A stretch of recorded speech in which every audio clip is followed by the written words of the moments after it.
Bruises without scars. The emotional and psychological journey of Billy, as he navigates a lifetime of bullying, self-doubt, and eventual self-discovery. Billy sat on the front stoop of the narrow row home, his knees drawn up under his chin. The cracked concrete and the muffled hum of traffic down the street seemed to echo how he felt. Fragmented, unnoticed, but always there. At 8 years old, Billy already understood that he didn't fit. He didn't have words for why, but the sharp taunts from other kids made it clear. Something about him invited ridicule. "Hey, freak!" a boy called from across the street. The laughter of his friends rang out like a chorus of knives. Billy pretended not to hear, his small hands gripping his knees tighter.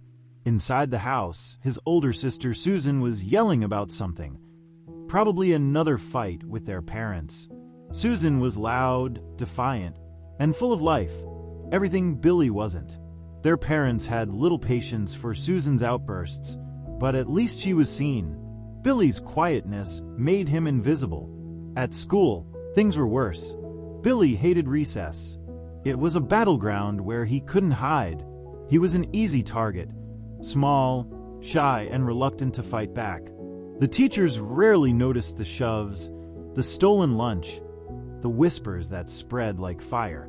"Why don't you just stand up for yourself?" his father said one night after Billy came home with a torn shirt. His tone wasn't cruel, but dismissive, as though the solution were that simple. Billy nodded silently and excused himself to his room, where he sat in the dark, feeling the tightness in his chest build until it was hard to breathe. The years passed, and Billy learned to make himself smaller. He became an expert at avoiding attention, at slipping into the background where he could disappear. By high school, the bullying had lessened, but the damage was done. Billy carried the echoes of their words everywhere he went. Billy's 20s and 30s blurred into a gray fog. He worked a series of dead-end jobs, each one as uninspiring as the last.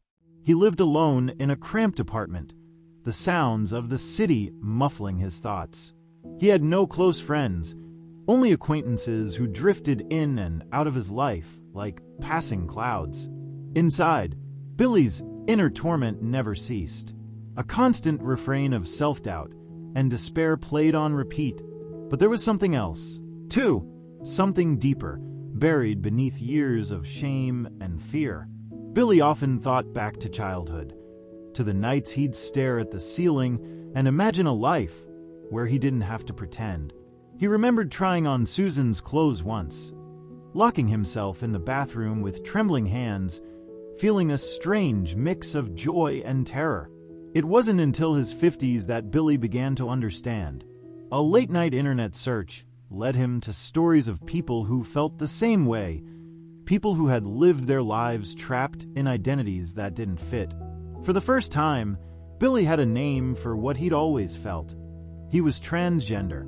Coming to terms with this truth brought both relief and anguish. Relief because he finally understood himself, and anguish because it felt too late. He'd spent decades hiding, living in fear of judgment and rejection. How could he start over now? At 70, Billy stood in front of the mirror in his small apartment. His reflection stared back, weary but unbroken. He had begun taking small steps, dressing more authentically in private, exploring his identity in ways that felt safe. But the shadows of his past lingered. The bullying, the isolation, the years of silence. They had left scars too deep to erase. Billy's story didn't have a happy ending. The pain of his childhood, the years lost to fear and shame, remained an ever-present weight. But his story wasn't without meaning. It was a reminder of the silent suffering that bullying can inflict, the way it shapes lives in ways the world often doesn't see. And yet, despite everything Billy endured, even in his quiet existence, there was a quiet defiance, a refusal to let the world erase him entirely. He was still here, still standing, still searching for a sliver of light in the darkness. The end. When children lash out violently, It's often a desperate act rooted in feelings of isolation, powerlessness, and pain, emotions that society has failed to address by turning a blind eye to the pervasive issue of bullying. Despite the clear, lasting harm bullying causes, many communities and institutions downplay its impact, placing the burden of resilience on victims rather than creating environments where respect and safety are the norm. By neglecting to provide adequate support, intervention, and education on empathy and conflict resolution, society fosters the conditions where anger and despair can fester unchecked.